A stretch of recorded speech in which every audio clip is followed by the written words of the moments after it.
Calligraphie des vagues. Je trempe le pinceau dans l'ombre liquide. Je l'égoutte délicatement contre le bord du pot.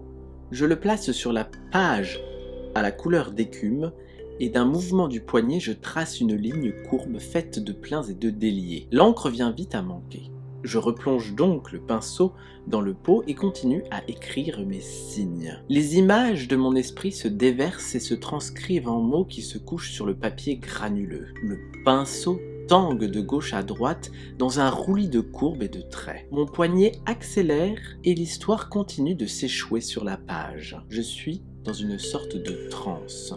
Ce ne sont plus des mots que je trace, mais des tableaux qui se peignent sous mes yeux. L'histoire m'emporte au large, et sans le contact du pinceau, j'aurais coulé dans ce maelstrom d'émotions et d'actions. Cette tige de bois avec sa touffe de poils est mon ancrage, ou plutôt mon ancrage avec un E. L'émotion me gagne et le goût du sel de mes larmes m'immerge plus encore dans cette atmosphère marine dépeinte sous le tracé de mon pinceau. La vision embrumée, je persévère néanmoins. Soudain, la vague du doute vient me percuter, tandis que le vent de l'inspiration s'arrête et m'immobilise en plein cœur de cette tempête. Mon histoire tangue et menace de chavirer. Mes doigts se crispent sur le manche de mon pinceau. Mon geste est figé. Je n'ose plus toucher la page. Je cherche à relancer la machine. Je relis mon texte depuis le début. J'arrête et j'y reviens.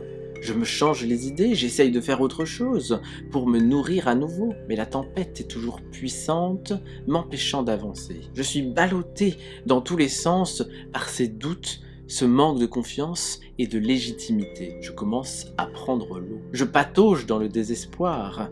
Et quand je commence à lâcher prise, le roulis se tarit.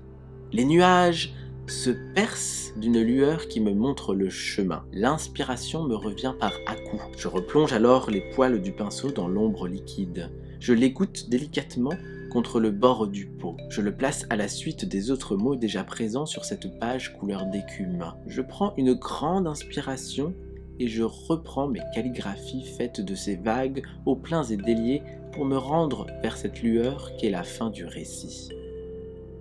Fin et à la semaine prochaine.